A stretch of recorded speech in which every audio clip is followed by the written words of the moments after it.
Europe 1, il est 7h42, l'interview vérité. Thomas Soto, vous allez parler terrorisme et lutte contre le terrorisme avec Manuel Valls. La lutte ou même la guerre, pour reprendre le mot utilisé par François Hollande. Le terrorisme qui est évidemment le premier souci des Français. Nous avons compris il y a quelques jours que nous étions tous des cibles potentielles. Manuel Valls, peut-être un mot de l'enquête sur les attentats du 13 novembre pour commencer. Avez-vous, les enquêteurs ont-ils une idée de l'endroit où se trouve Salah Abdeslam, principal suspect encore recherché après les attentats du 13 novembre? Moi, je ne peux pas commenter, ni confirmer, ni infirmer cette hypothèse. Elle peut, au bout du compte, se relever être une simple rumeur. L'hypothèse de sa présence en Syrie, que absolument. relaie Je crois que CNN. nous devons collectivement, au fond, apprendre à mieux respecter le secret de l'enquête et les opérations de police. Cette enquête va être longue. Ce que je veux dire à vos auditeurs, aux Français, c'est que nos services de renseignement, en lien bien sûr avec les autres services de renseignement d'Europe et du monde, sont pleinement mobilisés. C'est une tracte pour retrouver tous ceux qui ont participé à ces attentats effrayants sur Paris. Vous ne pouvez pas dire où il se trouve, mais vous le savez ou pas? Les enquêteurs le savent aujourd'hui, sans le dire? Je ne le crois pas. Et puis, encore une fois, ce n'est pas à moi de commenter le travail des enquêteurs. Ce que nous souhaitons tous, c'est qu'ils aboutissent, bien sûr, ces enquêteurs. Et je ne doute pas que nous y arriverons. Alors, Salah Abdeslam est dans la nature. Pour autant, diriez-vous que cette cellule-là, celle du 13 novembre, a été mise hors d'état de nuire? Je vais être très prudent. Il faut être très prudent parce que nous faisons face à des ennemis particulièrement déterminés, prêts à mourir, rodés à toutes les techniques de dissimulation, qui veulent frapper la France, qui peuvent frapper la France ou d'autres pays en Europe et dans le monde. Nous l'avons vu malheureusement en Tunisie, à Bamako, à Ankara, un avion d'une ligne russe qui a été également touché par un attentat en plein ciel sur le Sinaï. Donc cet ennemi est là.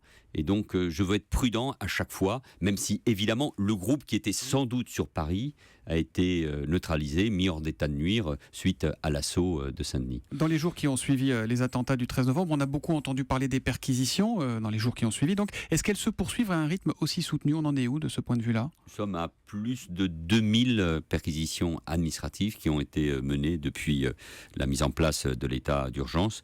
Elles ont permis de saisir 320 armes, dont une trentaine d'armes de guerre. Plus de 250 procédures judiciaires ont été initiées suite à ces perquisitions.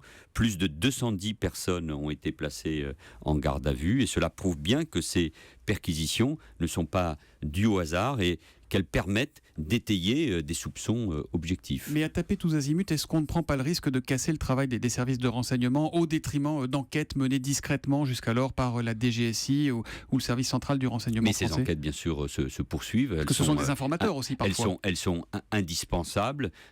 Et je veux rappeler que nous avons déjoué 5 à 6 attentats depuis plusieurs mois, que plusieurs personnes qui reviennent souvent de Syrie, en passant bien sûr par la Turquie, sont interpellées, font l'objet de procédures judiciaires. Il faut poursuivre ce travail. C'est un travail d'ampleur, c'est un travail extrêmement minutieux, difficile. Les Français savent qu'il n'y a pas de risque zéro face à un tel ennemi si déterminé, mais ils doivent savoir que les services de police, de gendarmerie, le renseignement territorial au plus près du terrain, nos services de renseignement extérieurs et intérieurs sont pleinement mobilisés. Manuel Valls, aujourd'hui, on s'aperçoit que les membres du commandant terroriste ont pu aller et venir dans et hors de l'Europe quasiment comme ils le voulaient. Certains pointent du doigt des ratés des services de renseignement, de nos services de renseignement. Souhaitez-vous qu'il y ait une commission d'enquête, une enquête administrative sur le sujet? Une commission d'enquête du Parlement, c'est son droit, même si elle ne peut pas venir percuter la procédure judiciaire. Encore vous souhaitez aller plus loin ou pas, vous?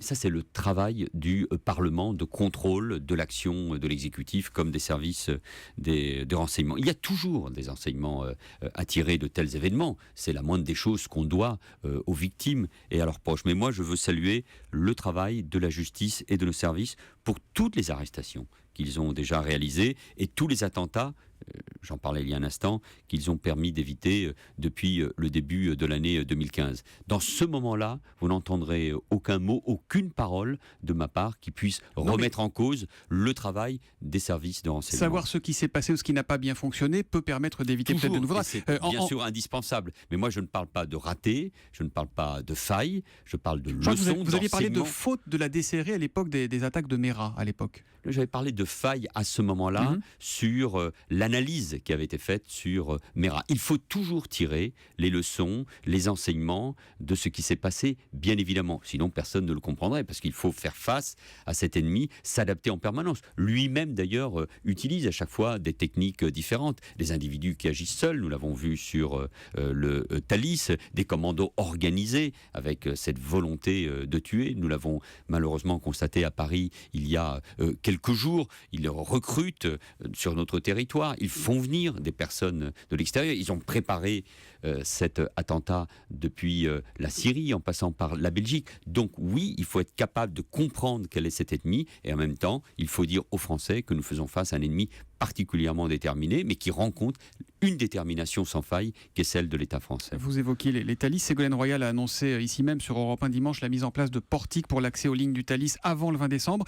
On est dans le symbole ou on est dans l'efficacité? Non, je crois que les Français ont besoin d'être rassurés, ont besoin d'une sécurité, ont besoin de dispositifs qui soient efficaces. Et pour que cela soit efficace pour le Thalys, il faut non seulement avant Noël, en effet, des portiques Gare du Nord, mais sur l'ensemble des gares que le Thalys dessert, bien sûr en France. Peut-être le TGV demain. Bien sûr en France, et ça veut dire que la gare du Nord et la gare de Lille doivent être munies de ces portiques, mais aussi en Belgique, aux Pays-Bas, en Allemagne, puisque ce TGV, ce train à grande vitesse, dessert également ces pays. Et comme l'a rappelé TGV, la ministre des Transports, comme l'a rappelé Ségolène Royal, sur l'ensemble des autres lignes, il faut expérimenter des dispositifs de Thalys. Ça peut être aussi des portiques et des scanners itinérants, et ça peut être bien sûr d'abord la fouille que la police, la gendarmerie, mais aussi les services de sécurité de la SNCF ou de la RATP peuvent mener. Et nous allons soutenir une proposition de loi du député Gilles Savary qui va être examinée avant Noël par le Parlement pour permettre aux agents de sécurité de la SNCF et de la RATP de pouvoir fouiller les bagages, parce que comme vous savez, aujourd'hui, ça n'est pas possible. Il n'y a que soit la police et la gendarmerie, soit les agents de sécurité privés. Ça sera effectif avant Noël ? Ça ne sera pas effectif avant Noël, ça sera effectif quand la loi sera votée définitivement, je l'espère, le plus rapidement possible. Beaucoup de Français se demandent s'ils peuvent prendre un TGV sans crainte pendant les vacances de Noël. Vous leur répondez quoi ? Qu'il faut vivre.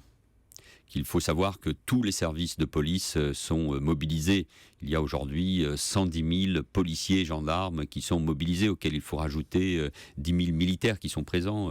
Les Français partout le voient bien, qu'il y a des services de sécurité pour nos transports en commun qui sont aussi sur le terrain. Et il faut être aussi vigilant. Je vous le disais il y a un instant, il faut apprendre à vivre avec cette menace terroriste. Donc apprendre à vivre avec cette menace terroriste, ça veut dire que chacun doit être aussi vigilant. Mais encore une fois, la vie doit être plus forte. Et donc chacun doit pouvoir se déplacer en sécurité, aller au spectacle aussi en sécurité, assister à des grands matchs de foot, par exemple. J'étais au Parc des Princes il y a quelques jours. Là aussi, c'est une manière de dire, voilà, la vie est plus forte. Et cet art de vivre qu'on a voulu toucher, ces salles de spectacle, ces terrasses de café, le Stade de France qui était visé, nous devons continuer à vivre. Est-ce que lorsque vous posez votre veste de Premier ministre, vous avez peur? Peur pour vous, peur pour vos proches, peur pour vos enfants, Manuel Valls? Moi, je n'ai pas le droit d'avoir peur, même si j'ai vécu et je vis toujours avec cette boule au ventre, bien évidemment. Parce que depuis les attentats du mois de janvier, je sais que nous pouvons subir de nouveau un attentat. Et ce que nous avons subi le 13 novembre en a été malheureusement la démonstration. Mais comme le ministre de l'Intérieur, comme bien sûr le président de la République, notre rôle, c'est de réagir, c'est de prendre les bonnes décisions face à cette menace et surtout face à ces actes de guerre.